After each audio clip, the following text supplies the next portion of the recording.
Hello? Hello, Sydney. Remember me? What do you want? I want you. It's showtime. The Scream universe.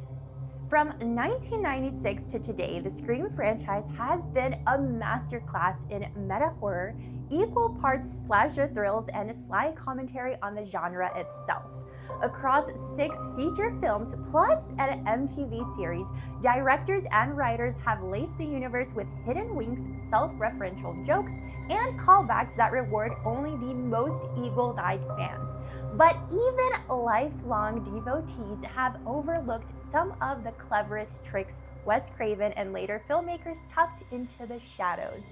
We've hunted down 7 of the best deep cuts from behind the camera cameos to foreshadowing that took decades to pay off. Stick around because our #1 reveal will change how you watch every sequel. Number 7, Wes Craven's Freddy Krueger cameo. Scene setup. The hallway of Woodsboro High is nearly empty. Principal Hembry storms out of his office, irritated after disciplining pranksters in Ghostface masks. As he turns a corner, a janitor in a striped sweater mops the floor, red and green horizontal bands unmistakable to any horror fan. That janitor? Wes Craven himself, the very man who created A Nightmare on Elm Street and, of course, directed Scream. It lasts only a few seconds, but this cameo is a treasure chest of horror history. In early 1996, Craven and screenwriter Kevin Williamson wanted Scream to acknowledge the entire slasher lineage it was about to reinvent. Craven suggested a blink and you'll miss it Easter egg that would salute his most famous monster, Freddy Krueger, without breaking the fourth wall. He personally donned a wool fedora combo identical to Freddy's, even choosing a similar mop handle to echo Freddy's glove silhouette when held upright.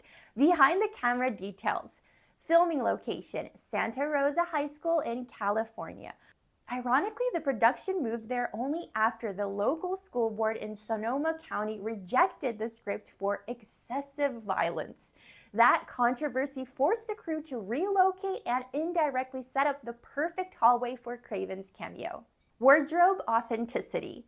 The striped sweater came straight from the wardrobe department of New Nightmare 1994, the meta Elm Street sequel Craven had finished just 2 years earlier. The name tag on the janitor's shirt reads simply Fred, a sly wink that many first-time viewers never noticed.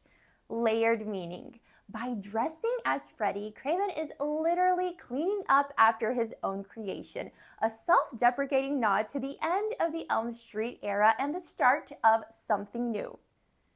Principal Hembry, played by Henry Winkler, even shouts, "Not you, Fred," which works as both a character line and an in-joke for horror devotees. Connections to the wider franchise. The cameo fits Scream's mission of blending satire and scares. Williamson's script constantly references other horror films. Jamie Kennedy's character openly cites Elm Street as a rulebook for survival. So inserting the man behind Freddy into the frame is the ultimate meta gesture. Later sequels continue the spirit of hidden homages. Scream 2 references Friday the 13th, Scream 3 mocks Hollywood trilogies, and Scream 4 winks at the 2010 remake craze. Reception and legacy. At early test screenings, audiences who caught the cameo reportedly cheered out loud, prompting editors to hold the shot an extra half second in the final cut.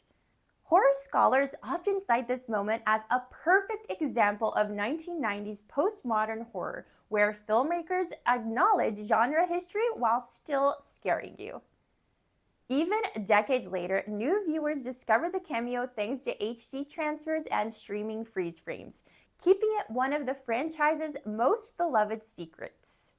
So the next time you revisit Scream, keep your eyes peeled during the hallway scene. The janitor isn't just a custodian, he's the father of Freddy Krueger, mopping up his own legacy while handing the slasher crown to Ghostface. Daily horror news and lists at likehorror.com. Number 6, Kirby Lives, The Hidden Proof. Richie Jack Quaid sits at a laptop late at night. On the right side of his YouTube screen, a recommended video thumbnail appears for just a second. Interview with survivor Kirby Reed. It's a tiny background detail, but it settled one of the biggest decade-long debates in Scream fandom, the mystery of Kirby Reed. In Scream 4 from 2011, Kirby, played by Hayden Panettiere, is left bleeding on the porch after being stabbed by Charlie. Director Wes Craven refused to confirm whether she lived or died, telling interviewers, "It's up to the audience until we make another movie." For years, fan theories flourished, frame-by-frame analysis of her final breaths, petitions to save Kirby, and convention Q&A sessions where Panettiere was repeatedly asked if she thought her character survived. When Radio Silence directors Matt Bettinelli-Ofen and Tyler Gillett took over for Scream 2022, they decided to reward those loyal fans with a stealth confirmation. During a scene where Richie's researchers stabbed Lore, the art department filled the YouTube sidebar with fake recommendations.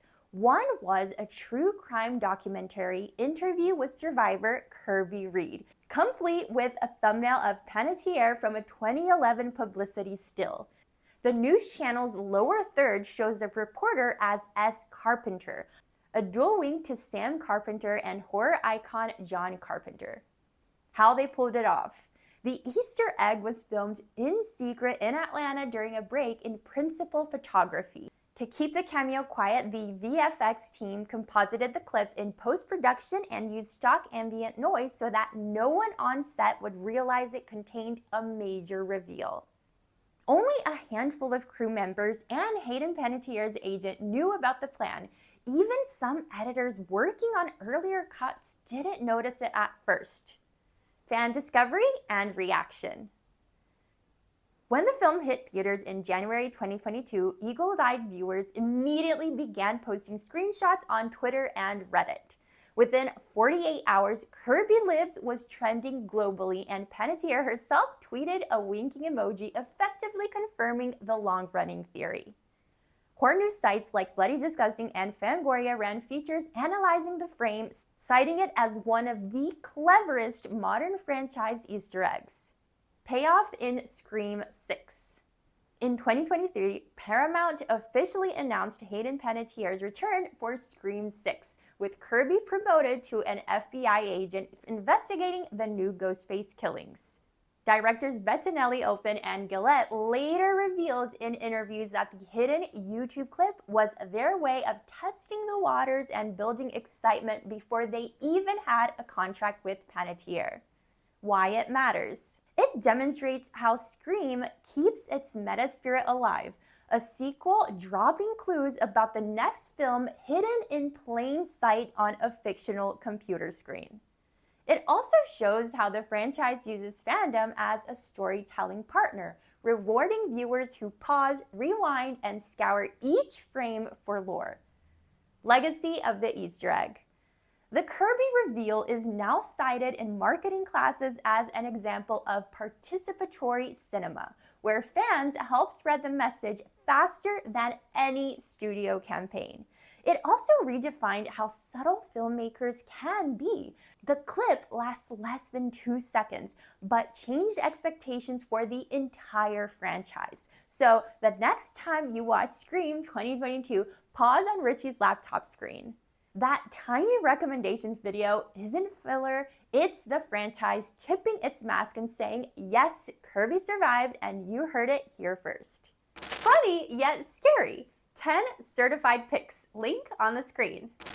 Number 5, the ever-changing rules to survive. Randy Meeks' Jamie Kennedy stands in a crowded living room at Stu's house party, lecturing the other teens about how to outsmart a horror movie killer. He's funny, frantic, and absolutely serious. His speech is the heartbeat of Scream's meta horror. Birth of the rules. Screenwriter Kevin Williamson wanted Scream 1996 to be a slasher that knew it was a slasher. While drafting the script in Palm Springs' condo, he listed every cliche he'd grown up watching. The virgin survives, never say I'll be right back, don't drink or do drugs. These became Randy's famous monologue, which Williamson has said was inspired by his own movie marathon conversations with friends. Director Wes Craven let Kennedy improvise around the text, encouraging natural energy and making the rules feel like a party game rather than exposition. Evolution across the sequels. Scream 2 from 1997, Williamson updated the concept to hit the era of blockbuster follow-ups. Randy outlines sequel rules. Higher body count, death scenes more elaborate, the killer is superhuman, surviving things no normal person could. These mirrored Hollywood trends of the 90s where Friday the 13th and Halloween sequels were all about bigger, bloodier spectacle. Scream 3 from 2000. New writer Aaron Krueger and Craven leaned into the idea of a trilogy finale. Randy, now deceased, delivers a videotape with trilogy rules. The killer's motives are tied to the hero's past. Anyone, even the hero, can die. This perfectly set up the revelation that Roman Bridger, Sidney's secret half-brother, was the mastermind. Scream 4, 2011. A decade later, the rules adapt again during the remake craze, Halloween, Friday the 13th reboots. Characters mock the endless cycles of reimaginings while stressing don't F with the original. Meta within a meta, a reboot warning inside what is itself a legacy sequel. Scream 2022, dubbed a requel, the film skewers modern nostalgia culture. Mindy Meeks, Martin Randy's niece, lays out the new commandments. Legacy characters are prime targets. The killer is usually a toxic fan out to fix the franchise. This directly critiques the wave of fan service reboots like Star Wars: The Force Awakens and Halloween 2018. Crafting the meta. Williamson has explained in interviews that he deliberately left the original rules scene for the end of his first draft, treating it like a thesis statement for the whole movie. Each subsequent film's rules speech was written late in production so the writers could react to the current state of horror cinema. Craven viewed these moments as a way to talk with the audience, calling them a running conversation with horror fans about where the genre is headed. Cultural impact. Randy's first monologue became an instant quotable. Entertainment Weekly called it the Rosetta Stone of 90s slasher movies. Fans still debate new unwritten rules in podcasts and online forums, extending the metagame beyond the films themselves. The speeches influenced later genre films like Cabin in the Woods from 2012 and The Final Girls 2015, both of which feature characters openly discussing how horror plots work. Legacy. What started as a single party scene gag turned into a franchise signature that mirrors 25 years of horror history. By updating the rules in each installment, Scream ensures that its satire evolves alongside the genre it celebrates. So when you revisit the Scream films, listen closely to those late-night monologues. They're more than funny asides. They're the franchise itself holding a mirror up to every horror trend, inviting us all to play the game. Number 4, Randy's secret cameo in Scream 3. Halfway through Scream 3, Sidney, Dewey, and Gale gather in a dingy Hollywood trailer to watch a VHS tape. The screen flickers, and impossibly there's Randy Meeks, the wisecracking horror nerd who was murdered in the second film.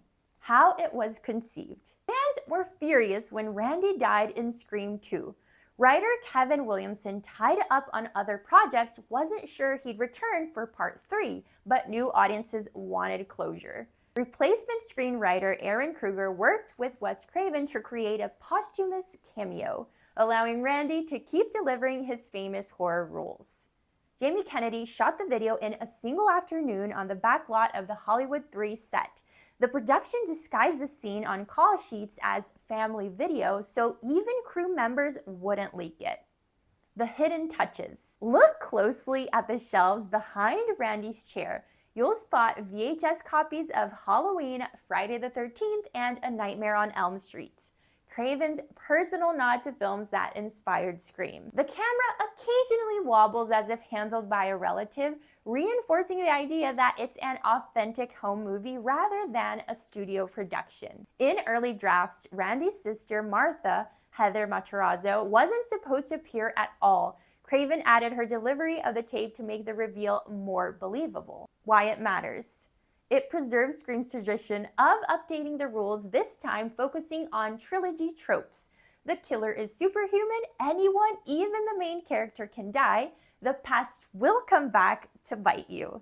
It also gives Randy a meta second life. He becomes the franchise's own Greek chorus, speaking from beyond the grave. Legacy. Fans still debate whether Randy recorded more tapes. Kevin Williamson hinted in a 2011 interview that Randy might have made a whole library, teasing the possibility of future discoveries. This cameo cemented Randy as a franchise's conscious and is often cited as one of the smartest retcon moments in 90s horror. Number 3, the stab, meta-continuity gags. Throughout Scream 2 and beyond, we keep glimpsing clips from the in-universe film series Stab, a fictional retelling of the original Woodsboro murders.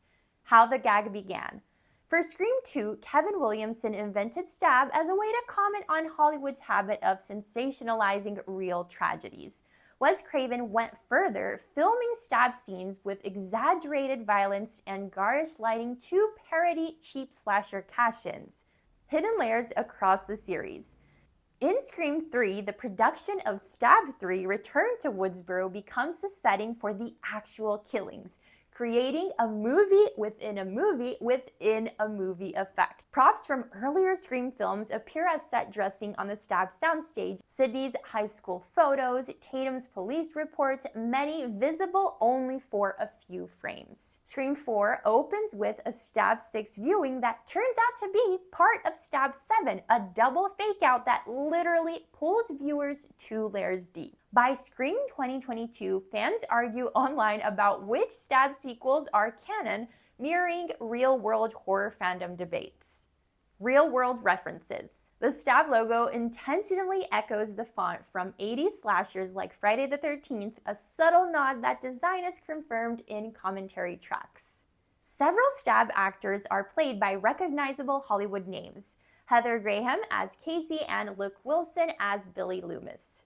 Cameos many casual viewers forget. Wes Craven himself directed these fake movie scenes with deliberately cheaper lighting and campy acting, joking that they were his chance to make the bad slasher I never made. Cultural impact. Film scholars often cite Stab as one of the best examples of mise en abîme, a story inside itself in modern cinema. It provides a running commentary on how media exploits violence, an idea that has grown even more relevant in the age of true crime podcasts and streaming docuseries. Number 2, Scream 6, Subway Horror Poster Easter Eggs. Scene setup. Halloween night, New York City. Sam, Tara, and the core 4 squeeze onto a jam-packed subway car. Masked riders and flickering lights turn a routine commute into pure dread. A haunted subway of references. Production designer Michelle Laliberte confirmed that every poster, sticker, and graffiti tag on that train was handpicked to honor decades of horror. Look over the passengers' shoulders and you'll spot dozens of real horror movie titles. Us, The Babadook, The Fly, Ready or Not, a nod to directors Radio Silence, and even Midsommar. A torn flyer for Blackmore University teases the film's third act setting. Hidden Ghostface multiples. Beyond the obvious mask wearers, at least 6 background extras are dressed as different ghost faces, carefully timed to enter and exit frames so viewers never see them all at once. Director Tyler Gillett said in interviews that they wanted the audience constantly second-guessing whether a random commuter is about to strike. Why it works. This scene channels the anxiety of real urban travel. Anyone could be dangerous while doubling as a horror fan scavenger hunt. It also underlines Scream's long-running theme. Horror isn't confined to quiet suburbs anymore. It rides the subway with you. Number 1, killer voices from the past. Scene setup. From the very first phone call in 1996 to the latest sequel, Ghostface's voice is always Roger L. Jackson. But listen closely. Past killers echo in the background. Layered audio tricks. Sound designer Dane Davis revealed that key calls contain subliminal whispers, processed snippets from previous films. In Scream 3, during the call to Sydney's secure house, engineers layered faint recordings of Billy Loomis and Stu Macher beneath Jackson's primary track. Audible only with high-quality headphones. Scream 4 features a brief distorted clip of Debbie Salt's scream during the barn sequence, mixed at a volume too low for casual viewers. Purpose and payoff. These hidden echoes remind fans that the Ghostface identity is a legacy, not a person. Anyone can wear the mask, but the voice of terror remains constant. They also reward hardcore listeners. Countless Reddit threads analyze spectrograms of the calls to prove which killers are whispering. Continuing the tradition. For Scream 6, sound editors hid a barely audible "Hello, Sydney" from the 1996 film under the opening murder sequence, a circle back to where it all began. Roger L. Jackson has said he enjoys recording bonus phrases never intended for the main dialogue, just so the mixers have Easter eggs to hide. Legacy. These sonic breadcrumbs tie the franchise together more subtly than any cameo. They're a reminder that in Scream, history literally whispers in every kill. And there you have it, 7 hidden gems buried across 27 years of Scream mayhem. From Wes Craven mopping halls in a Freddy sweater to the subway stuffed with horror posters and the ghostly whispers of past killers. These details prove that every frame of this franchise rewards the sharp-eyed and sharp-eared. What did you catch that we didn't mention? Drop your favorite discovery in the comments. Maybe it's a prop in the background, or a sly line delivery, or a sound cue only you noticed. And if you're hungry for more mass killer deep dives, don't stop here. Queue up our best slasher movies of the last decade, top 10 picks, or our 15 horror endings you didn't see coming for another round of sleepless nights. Until next time, stay safe, follow the rules, and remember, in the Scream universe, the killer could be anyone.